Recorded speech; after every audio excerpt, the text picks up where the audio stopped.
Hello po. Ito po yung update namin dito sa ginagawa po namin dito sa ground floor. So bali dito po sa part ng hagdan, natapos na po namin. May CHB laying na, may plastering na po both side.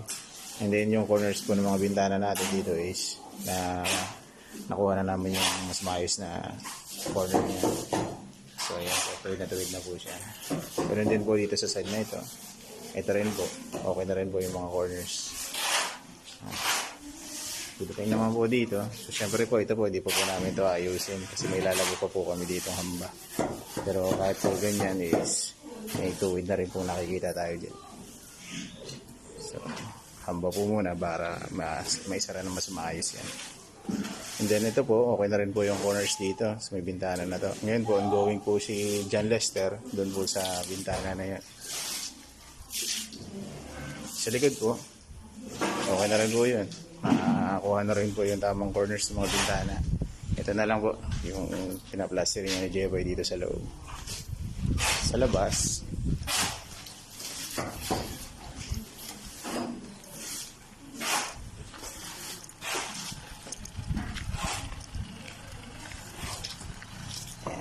may plastering na po dito. Yan, nakuha na rin po yung straightness nito.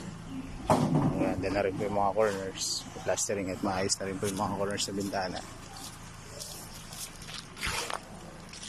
Ito naman po sa kabilang side.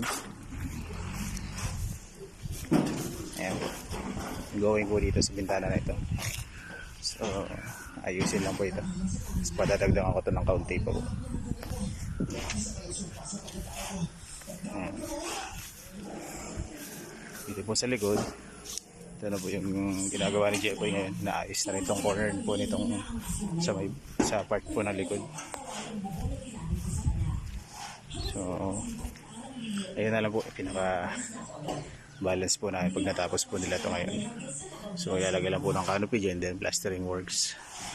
And after that po palalagyan ko na po ito ng downspout, connected na po doon sa ating touch basin. Yung ginagawa po nila ngayon sa loob is naglalagay na po sila ng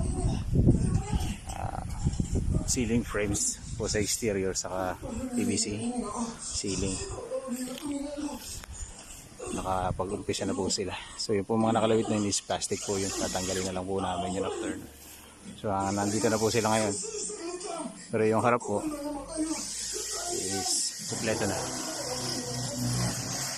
Medyo against the light yung ayan.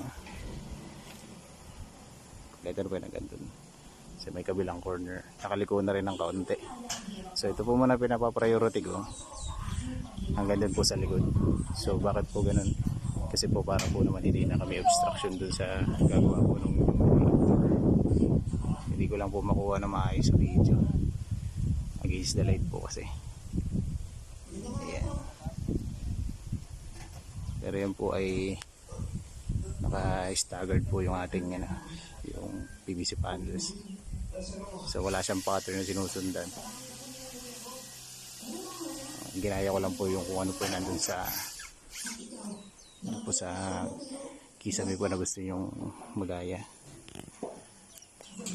So hindi na po masyadong kita dito, pero po yung J-clip niya sa both sides pinalakihan ko po yan para mas ma-highlight po na mas maayos yung kisame. Usual po kasi nabibili sa labas is yung mga maliliit lang.